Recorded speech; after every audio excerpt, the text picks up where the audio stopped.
hapon, Luzon, Visayas at Mindanao. Ito na naman si Ariel TV Vlog. Ayan, update ulit natin yung ating Manila Bay ngayong hapon.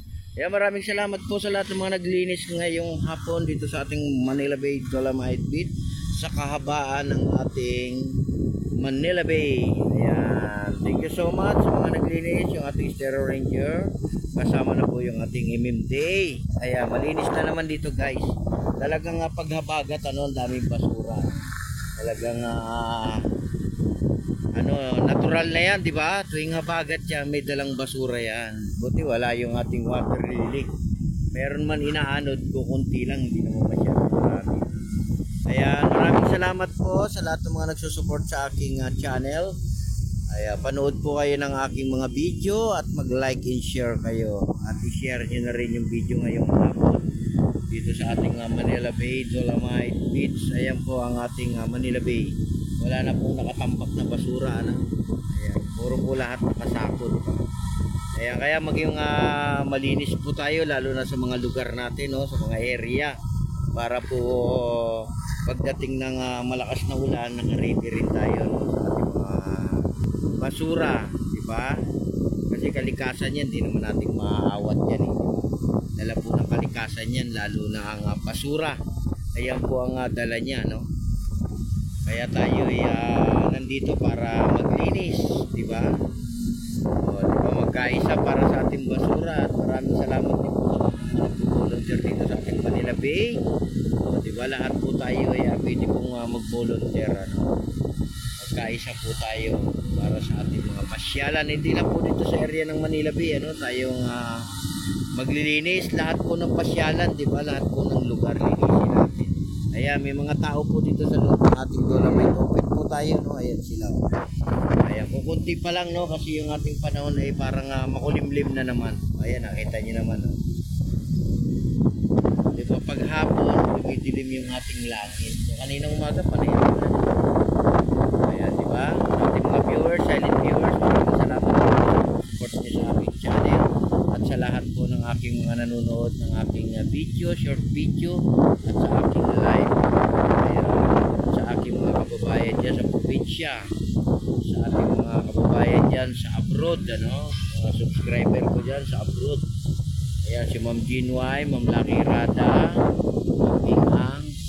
Ayan, sa lahat-lahat na po, no, Ma'am Dragon Sasuri, sa lahat-lahat na po ng mga subscriber natin. Thank you so much. Thank you sa inyong lahat.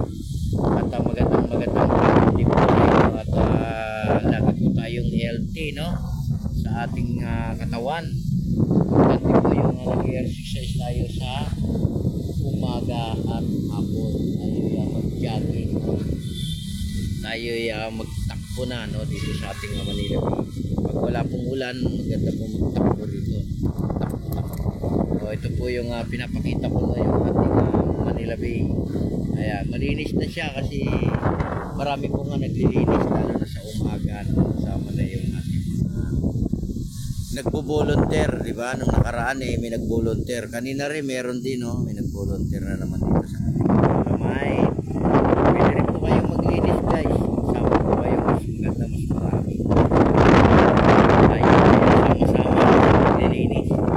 Natural na po yung habagat. Tuwing August po yan, may habagat na tayo, no? Mataas na naman yung ating dagat. Ayan, maalon pa. Kada alon yan, guys, may tangay-tangay talagang basura yan, ano? Kaya ang ating mga kababayan dyan sa malalayong lugar, huwag naman tayong maghagis dyan sa may dagat, ano? Kasi napupunta po dito sa may area ng Manila Bay, di ba? Hanggat nandiyan tayo sa area natin, kukunin na natin yung basura, no? Hindi naman po natin sasalukin yan, di ba? Diba? Alagaan po natin, lalo na po yung ating dagat, no? Kasi diyan po tayo kumukuha ng pang-araw-araw natin, diba? Pag pinabayaan din natin yung dagat, mawawala rin yung mga isda, diba? Mga limasag, mga takong, kasi sila maaano rin sila sa mga basura, lalo na yung mga isda, diba? Nakakapasok sa plastic, hindi na nakakalaba. Pagka malinis, lalo dumadami ang isda, kaya alagaan din natin yung ating dagat, no? Hindi na po dito, kahit sa probinsya, no? Alagaan natin lalo na yung dagat, di ba? Kasi yan ay para sa ating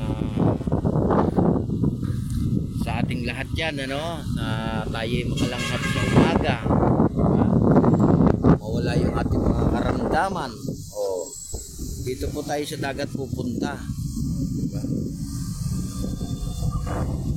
Kaya tuloy-tuloy pa rin, no, yung ating reclamation dyan sa may sa may Pasay, no? Ayan sila, oh. Hindi ko na may susumpo guys kasi masyadong malayo na. Ayan lang ang sumpo. Ayan, may nakita kayong water lily, yung inaanod, oh. Kaya meron naman inaanod pero hindi masyadong marami. Ayan, diba? Malinis na po, malinis na guys. Ayan, makikita nyo na yung pagkakangin. Signboard dyan. Nabagat guys. Tumataas ang tubig dito. Kasi nga po, pag malakas ang may bagyo tayo, binabaha dyan sa labas. Diba? Tayo lang ay magkaisa pa sa labas. Nilinisip po natin lalo na yung drainage. Importante kasi yan eh. Kasi dyan po naman ang tubig. No? Importante nilinisip natin. Diba? Kasi pag yan ay nalinis na yung mga drainage natin, nasundot na yan, nababawas-bawasan yung baha. Napupunta na sa kung saan na siya pupunta, di ba? Kaya maraming salamat po sa lahat ng mga naglinis, no? At thank you so much sa inyo, sa ating Estero Ranger at sa ating MMD na tuloy-tuloy sa paglilinis, di ba? Tuloy-tuloy lang tayo sa paglilinis, no?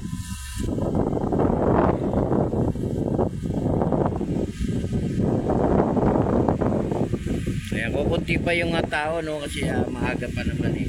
So